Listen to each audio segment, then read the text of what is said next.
Porque todo o que se exalta será humilhado, e o que se humilha será exaltado. Lucas, capítulo 14, verso 11. Oremos. Pai nosso que estás nos céus, estamos em Tua presença, te agradecemos por esta oportunidade, te agradecemos pelo dia que estás nos concedendo e também te agradecemos pelos momentos que vamos agora ter estudando a Tua Palavra. Pedimos, Pai, que continues presente na vida de cada um que estuda conosco a Bíblia cada dia, que Tu atendas os pedidos que nos são enviados, os agradecimentos também que cheguem até o Teu trono de graça e as bênçãos sejam concedidas a cada um conforme a Tua santa vontade. Pedimos especialmente por Jailza Tenório Gomes, Luísa Manuel, Eduardo e Janete Villa-Lobos, Antônio Albuquerque, Vera Lúcia, Alceu Florentino, Marlene e todos os demais que nos escrevem, citando nomes, pedindo orações. Tu conheces os problemas que estão enfrentando, de vitórias. Em nome de Jesus, nós te pedimos agradecidos. Amém. Agradecemos a Deus por Ele poder nos conceder a oportunidade de estarmos juntos com vocês cada dia. Ficamos felizes com o clique que você dá lá no dedinho de joinha. Ficamos felizes também com o compartilhamento que vocês fazem. São centenas de pessoas que recebem os estudos e que compartilham com outros. É uma forma de nós estarmos evangelizando pessoas que, quem sabe, não querem ir a uma igreja, não querem participar de algum evento, mas o Espírito Santo vai trabalhando na vida daqueles que, com sinceridade, recebem esses estudos e que ouvem e que procuram entender aquilo que Deus quer nos falar. Continue fazendo este trabalho que você faz de compartilhamento, isso é muito importante, e que Deus seja louvado pelo seu trabalho. Vamos dar continuidade ao estudo desta semana. Estamos falando sobre orgulho e humildade e já vimos aqui exemplos maravilhosos de pessoas e também do próprio Senhor Jesus, seres como Lúcifer, que se orgulhou, foi expulso dos céus, Jesus, que se humilhou e teve o seu nome colocado acima de todos os nomes, e todo joelho deve se dobrar perante o nome de Jesus, toda língua confessar que Jesus Cristo é o Senhor, para a glória de Deus Pai. E são exemplos que nós temos na Bíblia também de pessoas, por exemplo, aquele cobrador de impostos e aquele fariseu que estavam no templo orando. Vimos também a respeito de Moisés. Moisés, ele foi formado para ser um faraó, mas ele preferiu estar entre o povo de Deus, sofrer com o povo de Deus, e Deus o usou. Moisés, ele, quando tomou aquela atitude de tirar a vida do egípcio e teve que fugir para o deserto, Moisés não tinha em mente a ideia de que Deus iria usá-lo. Vejam, às vezes, irmãos, nós também não temos consciência daquilo que Deus pode fazer em nós e por nós.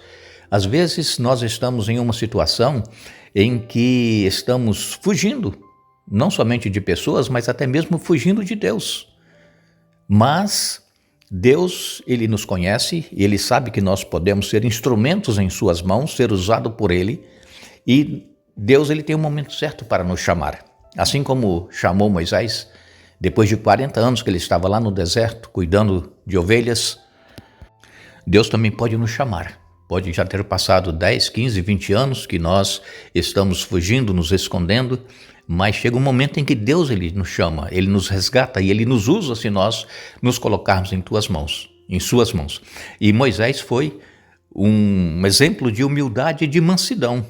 Moisés guiando aqueles milhões de pessoas pelo deserto e a maioria reclamando de Moisés o tempo todo, e Moisés pacientemente clamava a Deus e Deus mostrava o que Moisés deveria fazer, e Moisés conseguiu chegar até as margens do rio Jordão para que eles pudessem atravessar e possuir a terra. Mas ali Moisés, ele recebe uma ordem de Deus para falar com a rocha para sair água, e Moisés ali perdeu a paciência.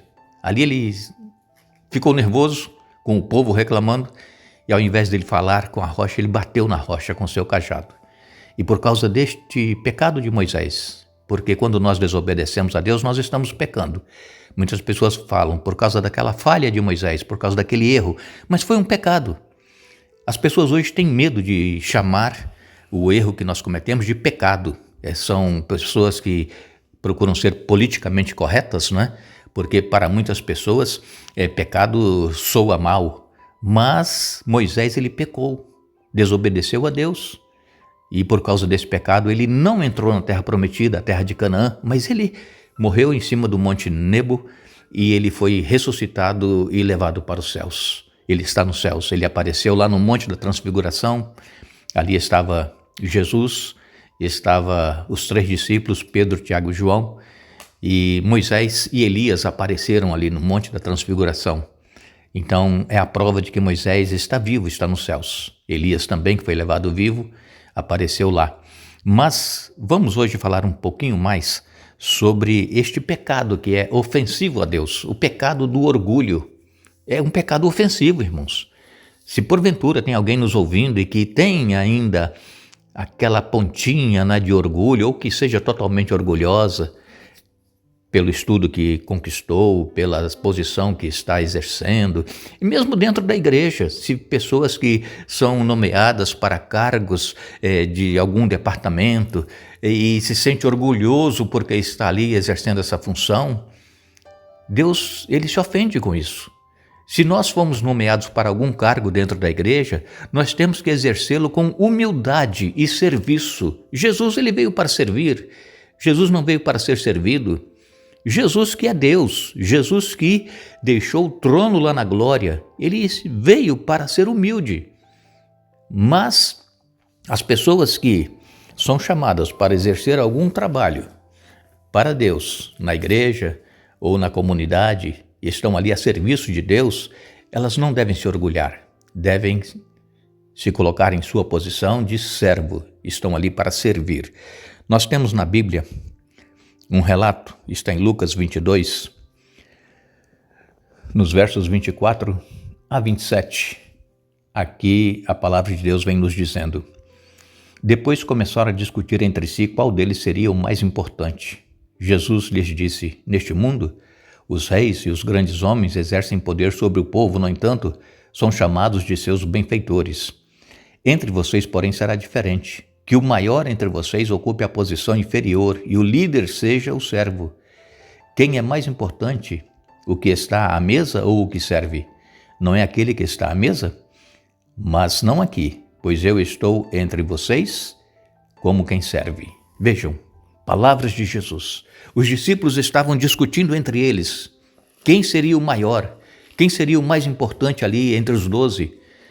Se entre os discípulos que estavam ali com o mestre dos mestres, Jesus Cristo, havia essa questão de orgulho de querer ser o maior, quanto mais entre nós que estamos aqui, entre irmãos, entre pessoas de diferentes posições sociais, pessoas de diferentes níveis culturais, e nós não vemos a presença de Jesus, mas ele está presente conosco. Os discípulos viam a presença de Jesus com eles ali, os 12, apenas 12, e eles discutindo entre eles quem seria o maior, o mais importante na missão que Jesus estava realizando.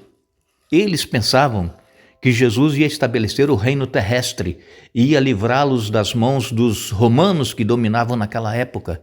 E eles queriam estar ali com o cargo mais importante nesse reino que eles pensavam que Jesus ia estabelecer, um reino terrestre. E aí Jesus chama a atenção deles. Jesus fala com eles assim: olha, se você quer ser grande no reino dos céus, você tem que ser servo. É isso que nós estávamos falando agora há pouco. Se nós fomos escolhidos para algum cargo na igreja, se Deus nos chamou para realizarmos um trabalho, é para servir, não é para ser servido. Jesus, ele diz aqui em suas próprias palavras: eu estou entre vocês como quem serve. Jesus não veio para ser servido. É tanto que quando Jesus, ele, naquela última noite antes da sua morte, naquela quinta-feira, na ceia pascual, Jesus, esperando que alguns dos discípulos fossem se levantar, tomar água numa bacia, tomar uma toalha para lavar e enxugar os pés uns dos outros, Jesus viu e leu na mente, no coração de cada um deles o orgulho, a prepotência. Não, eu não vou fazer isso, isso é serviço de escravo, é de servo, é um empregado que tem que fazer isso, não eu lavar o pé daquele discípulo, não, eu vou me humilhar. E aí o que Jesus fez? Jesus tomou a bacia com água, tomou uma toalha, cingiu-se e começou a lavar os pés dos discípulos. Veja, irmãos, que exemplo de humildade naquela ocasião. Isso era serviço de escravo, lavar os pés de quem chegava na casa. As estradas eram empoeiradas, as estradas, elas precisavam de que a pessoa, ao chegar, tivesse uma água para lavar os pés. E quem fazia isso era um escravo. Cada pessoa que chegava, o escravo ia lá com a bacia, lavava os pés. Isso é humildade, irmãos, isso era humilhante. Era humilhante. E nós não queremos, irmãos, às vezes servir uma pessoa na igreja, servir um necessitado, servir alguém que está ali nos visitando, dar atenção. Nós achamos que nós somos importantes, nós não podemos fazer isso, mas Jesus é o nosso exemplo maior. E Jesus, então, fala para os discípulos que o mais importante, o maior no reino dos céus é aquele que serve. Você quer ser grande no reino dos céus? Você quer ser grande na missão que Jesus está confiando a você? Comece a servir.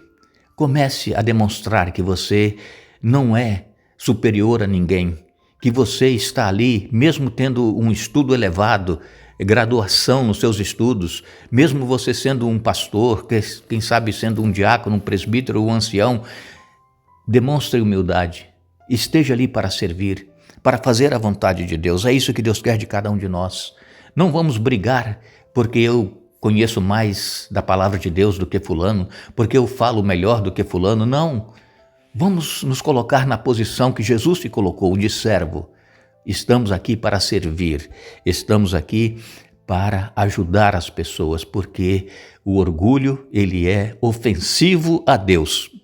É tanto que Lúcifer foi expulso dos céus por causa do orgulho. Que nós não percamos a vida eterna por carregarmos dentro de nós um orgulho. Muitas pessoas dizem assim, é um orgulho santo. Às vezes nós falamos, dos nossos filhos, eu me orgulho de você, filho. Não é questão de um orgulho como foi o de Lúcifer, como foi o desses discípulos orgulhosos. Não, é uma forma de incentivar a criança, não é? Eu me orgulho de você, filho, você faz bem as suas tarefas, você é inteligente e é importante nós falarmos isso para os filhos. Mas sempre sabendo que nós estamos aqui para servir o nosso semelhante. Nós agradecemos a todos vocês que estiveram conosco mais uma vez estudando a Bíblia hoje. Iremos retornar amanhã para continuar o estudo desta semana e continuamos pedindo a Deus que o Espírito Santo trabalhe conosco, nos ajude a entendermos e reconhecermos que nós precisamos servir ao nosso semelhante e não procurar que os outros nos sirvam. Que Deus nos abençoe.